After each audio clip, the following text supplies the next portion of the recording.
శ్రీమాత్రే నమః. Hi friends, మా వీడియో మీకు నచ్చినట్లయితే షేర్ చేయండి, లైక్ చేయండి, కామెంట్లో ఓం నమః శివాయ అని కామెంట్ చేయండి. ఈరోజు టాపిక్ వచ్చేసి శ్రీరామనవమి 2025వ తేదీ, సమయం, పూజా విధానం, ప్రాముఖ్యత తెలుసా? శ్రీరామనవమికి హిందూ మతంలో ప్రత్యేక ప్రాముఖ్యత ఉంది. శ్రీరామనవమి పండుగను శ్రీరాముని జన్మదినోత్సవంగా జరుపుకుంటారు. ఈ రోజున శ్రీరాముడికి ప్రత్యేక పూజలు చేస్తారు. ఈ సంవత్సరం రామనవమి పండుగను ఏ రోజున జరుపుకుంటారు? పూజా విధానం, ప్రాముఖ్యత గురించి తెలుసుకుందాం. శ్రీరాముడు లోకరక్షకుడైన శ్రీ మహావిష్ణువు 7వ అవతారం. దేవుడైన విష్ణువు మానవుడి రాముడిగా జన్మించి తన నడతతో దేవుడిగా పూజించబడుతున్నాడు.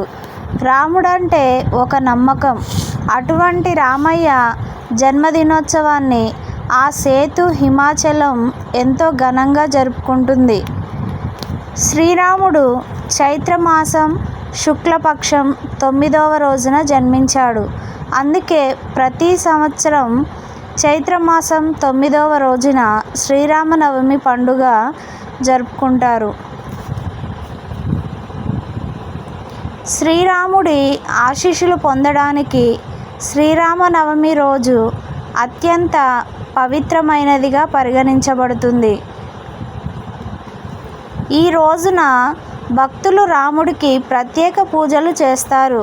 హిందూ విశ్వాసాల ప్రకారం రామనవమి రోజున రాముడిని పూజించే వారి జీవితంలోని కష్టాలు, సమస్యలు తొలగిపోతాయి. రాముని కృపని పొందుతారు. అటువంటి పరిస్థితుల్లో 2025 సంవత్సరంలో రామనవమి పండుగ ఎప్పుడు జరుపుకుంటారు? పూజా విధానం, ప్రాముఖ్యత ఏమిటి? ఈ సంవత్సరం శ్రీరామనవమి ఎప్పుడంటే హిందూ క్యాలెండర్లో ప్రకారం చైత్రమాసంలో శుక్లపక్ష నవమి తిథి ఏప్రిల్ 5న సాయంత్రం 7:26 ప్రారంభమవుతుంది. ఈ తిథి మరుసటి రోజు ఏప్రిల్ 6న సాయంత్రం 7:22 ముగుస్తుంది. హిందూ మతంలో ఉదయ తిథిని పరిగణలోనికి తీసుకుంటారు కనుక ఉదయం తిథి ప్రకారం ఈసారి శ్రీరామనవమి 2025 ఏప్రిల్ 6న జరుపుకుంటున్నారు. శ్రీరామనవమి పూజా విధానం. శ్రీరామనవమి రోజున ఉదయమే నిద్రలేచి స్నానం చేయాలి. దీని తరువాత శుభ్రమైన దుస్తులు ధరించాలి. తరువాత పూజా స్థలాన్ని శుభ్రం చేయాలి. తరువాత ఒక స్టూల్ మీద ఒక గుడ్డను పరిచి దానిపై రాముడి విగ్రహం లేదా చిత్రపటాన్ని ఉంచాలి.